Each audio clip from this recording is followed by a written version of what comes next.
اس کے احسان سے ہم اور آپ لوگ یہاں تک نہیں پہنچتے.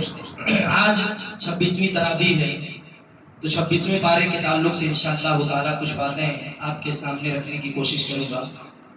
اس پارے کے اندر اللہ رب العالمین نے آیت نازل فرمائی، یا ایھا الذین آمنوا ان تنصروا اللہ ینصرکم ویثبت اقدامکم.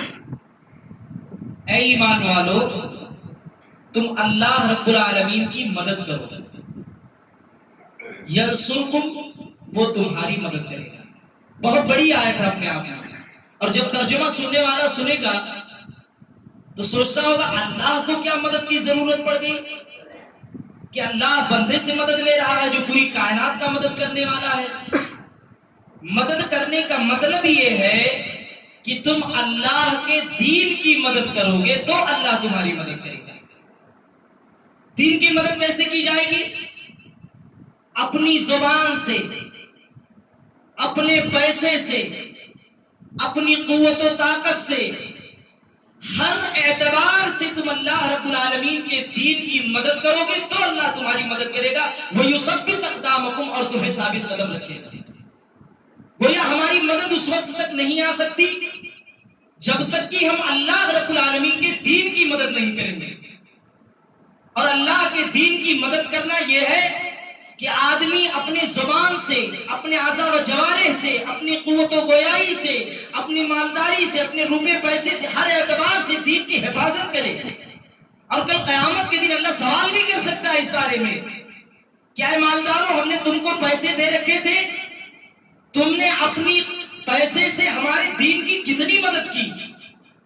اے مالداروں، تم نے روپے سے، پیسے سے اس دین کی کتنی حفاظت کی؟ اے قلم کی طاقت رکھنے والوں، تم نے اپنی قلم کی طاقت سے ہمارے دین کی کتنی مدد کی؟ اے جسم کے اندر قوت و توانائی رکھنے والوں، تم نے اپنے جسم کی قوت و توانائی سے ہماری دین کی کتنی مدد کی؟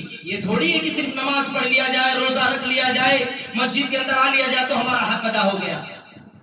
دین کی حفاظت یہ بنیادی سب چیز ہماری زندگی کے اندر ہے. جس طرح سے ہم نماز کو اپنی زندگی کا ایک اہم حصہ اور رکن مانتے ہیں، روزہ رکھنا اپنی زندگی کا ایک اہم حصہ اور رکن مانتے ہیں، صدقہ و خیرات، زکوٰۃ کی ادائیگی ہماری زندگی کا ایک اہم حصہ اور رکن ہے، اسی طرح سے اللہ رب العالمین کے دین کی حفاظت بھی ہماری زندگی کا ایک اہم حصہ اور رکن ہونا چاہیے. اللہ رب العالمین نے اس سورت کے اس پارے کے اندر ایک سورت نازل کی جس کا نام سورہ حجرات ہے، اور بہت ساری چیزوں کا تذکرہ اللہ رب العالمین نے اس سورت کے اندر کیا. اللہ نے کہا، یا ایھا الذین آمنوا ان جاءکم فاسق بنبأ فتبینوا ان تصیبوا قوما بجہالۃ فتصبحوا علی ما فعلتم نادمین. کہ ایمان والو، اگر تمہارے پاس کوئی خبر آ رہی ہے تو پہلے تم اس خبر کی جانچ کرو. ان تصیبوا قوما بجہالۃ فتصبحوا علی ما فعلتم نادمین. کہیں ایسا نہ ہو نادانی میں، لا علمی میں تم کوئی ایسا قدم اٹھا بیٹھو جو تمہارے حق میں اور سماج اور معاشرے کے حق میں وہ بہتر نہ ہو. گویا پتہ یہ چلا کہ اگر ہمارے پاس کوئی خبر آ رہی ہے تو پہلے ہمیں اس کی تحقیق کرنی ہے. اور تحقیق کیسے کرنی ہے؟ آدمی، بہت سارے لوگ ہمارے سماج اور معاشرے کے اندر، گاؤں کے اندر یہ معاملات عام ہو چکے ہیں. آپ مولوی صاحب فلانے تو ایسا نہیں تھے، دھماکے نے آپ کو ایسا کہا، چودھری صاحب آپ کی برائی فلانواں کر رہا تھا، فلانے صاحب آپ کی برائی فلانے کر رہا تھا. اللہ نے کہا، ان جاءکم فاسق بنبأ فتبینوا. کوئی خبر آئے تمہارے پاس، کوئی چیز آئے، چاہے دین کے بارے میں آئے، چاہے دنیا کے بارے میں آئے، تو پہلے سب سے تم اس کی تصدیق کرو، جانچ کرو، پرکھو کہ آیا یہ خبر سچ ہے یا غلط ہے، پھر اس کے اوپر ایکشن لیا جائے. اور اسی صورت کے اندر اللہ نے کہا، یا ایھا الذین آمنوا اجتنبوا کثیرا من الظن ان بعض الظن اسم ولا تجسسوا ولا یغتب بعضکم بعضا ایحب احدکم ان یاکل لحم اخیہ میتا فکرہتموہ واتقوا اللہ ان اللہ تواب الرحیم. اے لوگو، اجتنبوا کثیرا من الظن، بدگمانیوں سے بچو. بعض بدگمانیاں گناہ ہیں، اسم ہے. ولا یغتب بعضکم بعضا، تم ایک دوسرے کی غیبت نہ کرو، چغل خوری نہ کرو. اور گاؤں اور سماج کے اندر سب سے بڑا مسئلہ، سب سے بڑا معاملہ یہی ہوتا ہے. اور اسی کی وجہ سے پورا جھگڑا اور لڑائی ہوتا ہے. بھائی بھائی کا ہے میٹر ہے, آگ لگانے والے بیچ میں لڑانے جھگڑا کرانے والوں کی کمی نہیں ہوتی. جا کر کے کہہ دیں کہ فلانے نے تم کو گالی دیا سماج کے اندر, پھر وہاں سے اٹھیں گے اس دوسرے بھائی کے پاس جائیں گے, اس سے کہیں گے کہ تمہارے بھائی نے تم کو گالی دیا. معاملہ کیا ہوتا ہے کہ وہ دونوں آپس میں لڑ بیٹھتے ہیں. اللہ نے کہا وَلَا يَغْتَبْ بَعْضُكُمْ بَعْضًا, تم ایک دوسرے کی غیبت نہ کرو, چغلخوری نہ کرو. أَيُحِبُّ أَحَدُكُمْ, کیا تم یہ پسند کرتے ہو کہ تم اپنے مرے ہوئے بھائی کے گوشت کو کھاؤ؟ اتنی بڑی مثال اللہ نے دے دی غیبت کی کہ جو کوئی غیبت کرتا ہے, چغلخوری کرتا ہے, گویا کہ وہ اپنے مرے ہوئے بھائی کے گوشت کو کھاتا ہے. اسی طریقے سے یہ ہے کہ ایک آدمی ایک دوسرے کی غیبت و چغلخوری کرے. اور سماج کے اندر, گاؤں کے اندر خصوصی طور پر یہ سارے معاملات بالکل عروج پر ہیں, اور اسی کی وجہ سے جھگڑے, لڑائی, اختلافات, انتشار آپس میں ہوتے رہتے ہیں. سنو کسی کی بات وہی خاموش. اور عورتیں بھی اس معاملات میں یہ تو سب سے آگے ہیں, 2-4 نمبر رینک ان کا اور اوپر ہے اس معاملات میں. آگ لگانے میں, ایک دوسرے کے درمیان جھگڑا لڑائی کرنے میں, ایک دوسرے کی بات کو ادھر, دوسرے کی بات کو ادھر. یاد رکھ لیجئے, اگر یہ چیز کسی کے اندر بھی پائی جاتی ہے, گویا وہ مرد ہو یا عورت ہو, گویا کہ وہ شخص دنیا کے اندر بھی کامیاب نہیں ہو سکتا ہے, آخرت کے اندر بھی کامیاب نہیں ہو سکتا. اس کا پورا زندگی اسی میں چلا جائے گا, ان کا جھگڑا, ان کا جھگڑا, ان کی لڑائی, ان کی لڑائی کرتے کراتے. اس لیے یہ خرافات اور اس برائی سے ہمارے پورے سماج اور معاشرے کو اس سے بچنے کی ضرورت ہے. میرے بھائیوں اور دوستوں, مل کر کے ایک جٹ رہنے میں, اتحاد و اتفاق کو قائم و دائم کرنے میں, اس میں ہمارے لیے, آپ کے لیے, سب کے لیے بھلائی ہے. اللہ نے اسی پارے, اسی صورت کے اندر کہا انما المؤمنون اخوہ, مسلمان تو آپس میں بھائی بھائی ہیں صاحب, ایک دوسرے کے دوست ہیں, ایک دوسرے کے غمخوار ہیں. معاملہ تو یہاں پر یہ ہے صاحب کہ ایک آدمی دوسرے آدمی کو دیکھنا پسند نہیں کرتا ہے. میں اس گاؤں کا معاملہ بتا رہا ہوں, یہ اتنا خطرناک معاملہ ہے یہ کہ پھلانے سے اتنی قریبی رشتہ داری, کوئی خالو ہے, کوئی ماما ہے, کوئی چچا ہے, کوئی بھیا ہے, کوئی بڑے باپ کا بیٹا, کوئی چھوٹے باپ کا بیٹا, کوئی اس سے چھوٹے باپ کا بیٹا. لیکن معاملہ یہاں تک ہے صاحب کہ وہ اس کو دیکھنا پسند نہیں کرتا, وہ اس کو دیکھنا نہیں پسند. وہ سوچتا ہے کہاں موقع مل جائے اس کو بے عزت کیا جائے, وہ سوچتا ہے کہاں موقع مل جائے اس کو بے عزت کیا جائے. اللہ نے کہا انما المؤمنون اخوہ, یہ سارے لوگ آپس میں مسلمان بھائی بھائی ہیں. اللہ نے تم کو اس چیز کی طرف بھی یاد دلائی اور کہا یاد کرو جب تم ایک دوسرے کے دشمن ہوا کرتے تھے, ایک دوسرے کو دیکھ کر کے تم جلا کرتے تھے, ایک دوسرے کے خون کے پیاسے ہوا کرتے تھے, ہم نے تمہارے درمیان دوستی کرائی, ہم نے تمہارے درمیان محبت کو پیدا کیا, خلوص کو پیدا کیا. 1400 سال پہلے کا معاملہ کیا تھا؟ یہی تو معاملہ تھا. آج اگر کوئی آدمی ایک پٹیدار ہے اور 4 بھائی ہیں, 4 بھائی میں ایک بھائی کمانے لگ گیا, بٹوارا ہو گیا, تو بس اس کو برباد کرو, مقدمہ کر کے, لڑائی جھگڑے میں الٹا سیدھا کر کے, کسی بھی طریقے سے اس کو بچا دو, پھنسا دو, تاکہ وہ ممبئی آرام سے سکون سے بیچارہ کما رہا ہے, اس کو یہیں پر پھنسا دو, ہمارا مقدمہ لڑتا رہ جائے. یہ تمام چیزیں ہمارے سماج سے ختم ہونے کی ضرورت ہے. یہ چیزیں کیا ہیں؟ ہم تو ایک دوسرے کے غمخوار بنے, ہمدرد بنے, خیر خواہ بنے, ایک دوسرے کے قدم سے قدم ملا کر کے چلنے والے بنے. یہ ایک مسلمان کی ذمہ داری ہے کہ وہ اپنے بھائی کے تئیں ہمدردی کا جذبہ رکھے, اب وہ درگزر کا جذبہ رکھے, ایک دوسرے سے میل ملاپ اور محبت کا جذبہ رکھے. اگر یہ جذبہ ختم ہو جائے گا, یاد رکھ لیجئے انسانیت ختم ہو جائے گی, اور اگر انسانیت ختم ہو جائے گی تو پھر دنیا کے اندر میرے بھائیوں اور دوستوں ایک دوسرے کی مدد اور امداد کرنے والے لوگ نہیں رہ جائیں گے. لڑائی جھگڑے, آپسی اختلافات, آپسی رنجشیں جس کے گھر کے اندر بھی ہوتی ہیں. ہم نے دیکھا ہے, بہتوں کو دیکھا ہے, سامنے سے گزر جائیں گے, صاحب سلام نہیں کریں گے, کئی سال تک لوگ ایک دوسرے سے بات چیت نہیں کرتے ہیں, جنازے میں شریک نہیں ہوتے ہیں. اللہ کے نبی صلی اللہ علیہ وسلم نے فرمایا 3 دن سے زیادہ تک اگر کوئی دشمنی رکھتا ہے تو وہ مسلمان نہیں ہے. جاؤ کرو دشمنی, نبھاؤ دشمنی. اللہ کے نبی نے کہہ دیا کہ تم دائرے اسلام سے خارج ہو جو کوئی اپنے بھائی سے, اپنے مسلمان بھائی سے 3 دن سے زیادہ تک دشمنی رکھتا ہے. اس لیے میرے بھائیوں اور دوستوں ان تمام چیزوں کو ہمارے سماج سے ختم کرنے کی ضرورت ہے کہ اسلامی معاشرہ پیدا کیجئے، اسلامی ماحول بنائیے، اور اس ماحول کے اندر انشاءاللہ تعالی امن ہوگا، سکون ہوگی، شانتی ہوگی، ایک دوسرے کے غمگسار بنیے، ایک دوسرے کے ہمدرد بنیے، ایک دوسرے کے خیرخواہ بنیے، ایک کی مصیبت کو اپنی مصیبت سمجھیے۔ اللہ کے نبی کریم صلی اللہ علیہ وسلم نے فرمایا کہ مسلمان کا آپس میں مسلمان کا رشتہ ایسا ہے کہ جس طرح سے بخار سے انسان کا پورا جسم درد سے تڑپ اٹھتا ہے، مسلمانوں کا آپس میں اس طریقے سے رشتہ ہے کہ اگر کسی مسلمان کو تکلیف ہو تو دوسرے مسلمان کو اس کی تکلیف ہونی چاہیے، اگر کوئی پریشانی میں ہو تو وہ بھی پریشان ہونا چاہیے۔ یہ ہمدردی کا جذبہ اور یہ ہمدردی کا میرے بھائی اور دوست اللہ کے نبی کریم صلی اللہ علیہ وسلم نے معیار بتایا۔ یہاں تو لوگ سلام کلام بند کر دیتے ہیں، نبی مکرم نے کہا افشوا السلام بینکم، سلام کا رواج بناؤ، سلام کو عام کرو، دوستی کرو، محبت کے ساتھ زندگی گزارو۔ 4 دن کی زندگی ہے، آپ دشمنی کے ساتھ گزر جائیں گے، وہ دشمنی کر کے چلا جائے گا، وہ دشمنی کر کے چلے جائیں گے، کل قیامت کے دن اللہ سوال کرے گا تیرا سگا بھائی تھا کیوں تو 3 دن سے زیادہ اس سے بات نہ کیا؟ اللہ کو کیا جواب دو گے؟ یہ عارضی زندگی ہے، اس کے چکر میں پڑ کر کے اپنے خونی رشتے، سماجی رشتے، معاشرتی رشتے کو تباہ اور برباد نہ کیجیے میرے بھائی اور دوستو۔ اسی صورت کے اندر اللہ نے اور آیت نازل فرمائی، یا ایھا الناس انا خلقناکم من ذکر او انثی وجعلناکم شعوبا وقبائل لتعارفوا ان اکرمکم عند اللہ اتقاکم۔ اللہ نے کہا ہم نے تم کو ایک مذکر اور ایک مؤنث سے پیدا کیا۔ صاحب جب یہ آیت اللہ رب العالمین نے نازل کی تو جھگڑا ہی ختم ہو گیا اونچ نیچ کا۔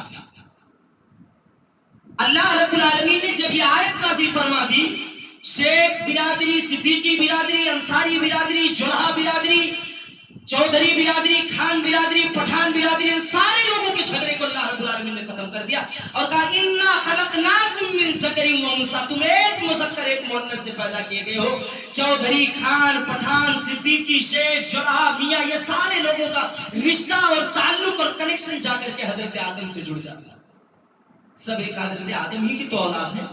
اللہ نے کہا اونچ نیچ کی راجنیتی کرنا بند کرو، بھید بھاؤ کو ختم کرو، ذات برادری کے درمیان فرق کرنے کو ختم کر دو۔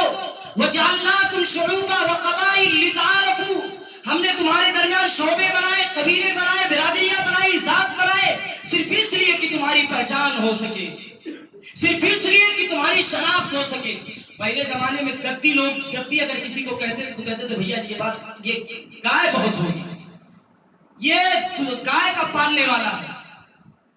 جلحہ کسی کو کہتے تھے تو کہتے تھے بھیا یہ کپڑا سلنے والا ہے۔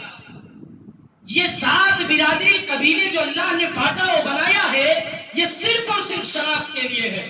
اس سے اوپر اٹھو گے یاد رکھو تباہی و بربادی آ جائے گی، تباہی و بربادی مقدر بن جائے گی ہمارا۔ ہم نے تو یہاں تک سنا ہے صاحب کہ ذات برادری کو لے کر کے لوگوں کے آپس میں جھگڑے ہی نہیں ختم ہوتے۔ بہار کا ایک تازہ ترین واقعہ ہے کہ صدیقی کے جانے کا مسجد میں راستہ الگ ہے، انصاریوں کے مسجد میں جانے کا راستہ الگ ہے۔ یاد رکھ لیجئے جو قوم، ذات، برادری، قبیلے مسلک پرستی میں پڑ گئی تباہی و بربادی اس کا مقدر بن جائے گی۔ ارے ہماری شریعت ایک ہے، کتاب ایک ہے، نبی ایک ہے، دین ایک، مسجد ایک، ساری چیزیں ایک۔ ہماری ذات برادری اور آپسی لڑائی جھگڑے کیسی، یہ ساری چیزیں جدا کیسے ہو سکتی ہیں؟ لوگ تو یہاں تک کہتے ہیں، اور خاص کر کے ہمارے گدی برادری میں، اپنے برادری میں یہاں تک لوگ کہتے ہیں بیاہ کرب تو گدی برادری کرم نہیں تو نہ۔ صدیقی، سید، میاں، جلحہ، خان، پٹھان ملائی کریں مت کیجیے، مت کیجیے، ہم تھوڑی کہہ رہے ہیں کیجیے، لیکن اللہ کے بات کو تو مانیے۔ اللہ کیا کہہ رہا ہے؟ اللہ کہہ رہا ہے ہم نے قبیلے بنائے، ذات بنائے تمہاری شناخت و پہچان کے لیے، اس کے آگے کچھ نہیں۔ اگر اس کے درمیان تم بھید بھاؤ کرو گے، اختلاف کرو گے، بڑائی بیان کرو گے، اونچا بیان کرو گے، اپنے آپ کو یاد رکھ لو جو تباہی و بربادی تمہارا مقدر بن جائے گی۔ اور قوموں کو تباہ کیا ہے اللہ رب العالمین نے۔ آج سے 1400 سال پہلے جب محمد رسول اللہ صلی اللہ علیہ وسلم نبی نہیں بنائے گئے تھے، 1400 سال پہلے اسی چیز کو ختم کرنے کے لیے تو محمد رسول اللہ کو نبی بنا کر کے بھیجا گیا تھا۔ یہی چیز تھی، اس کو ختم اور مٹانے کے لیے۔ کفار مکہ کیا کرتے تھے؟ جو غریب ہوتے تھے، جو غلام ہوتے تھے، کفار مکہ اس کو اپنی چوکھٹ پہ بٹھانا گوارا نہیں کرتے تھے۔ اپنی تھالی میں کھانا کھلانا گوارا نہیں کرتے تھے. محمد رسول اللہ صلی اللہ علیہ وسلم نے اسی مکہ کے اندر ایک آزاد کردہ غلام حضرت بلال رضی اللہ تعالیٰ عنہ کو اپنے بغل میں بٹھا کر کے کھانا کھلایا اور دنیا کو یہ سبق دیا, یہ پیغام دیا کہ لوگوں یہ ذات برادری, یہ کنبہ قبیلہ یہ کچھ نہیں ہے, صرف اور صرف اللہ رب العالمین کے نزدیک اگر کوئی چیز ہے تو ایمان. معراج کے موقع پر نبی کائنات گئے تھے, کیا دیکھا کہ بلال حبشی جنت میں اللہ کے نبی سے آگے چل رہے ہیں. سوال کر بیٹھے فرشتوں سے, اے فرشتوں یہ کون آدمی ہے بھیا میرے سے آگے جنت میں جا رہا ہے, کیا معاملہ ہے؟ کہا یہ بلال ہے. کہا وجہ کیا ہے؟ کہا وجہ یہ ہے کہ ہمیشہ باوضو رہتے ہیں. اگر ذات برادری کا جھگڑا ہوتا, اونچ نیچ کا جھگڑا ہوتا, میرے بھائیوں بلال نبی کریم صلی اللہ علیہ وسلم سے آگے جنت میں نہیں ہوتے. یہ جھگڑا ختم کرنے محمد رسول اللہ آئے تھے. ان تمام چیزوں کو جڑ سے مٹانے کے لیے محمد رسول اللہ صلی اللہ علیہ وسلم کو اللہ رب العالمین نے نبی بنا کر کے بھیجا. یہ اونچ نیچ, ذات برادری کا فرق, پیسے روپے کا فرق, ان تمام چیزوں کو ختم کرنے کے لیے نبی مکرم کو اللہ رب العالمین نے نبی بنا کر کے بھیجا.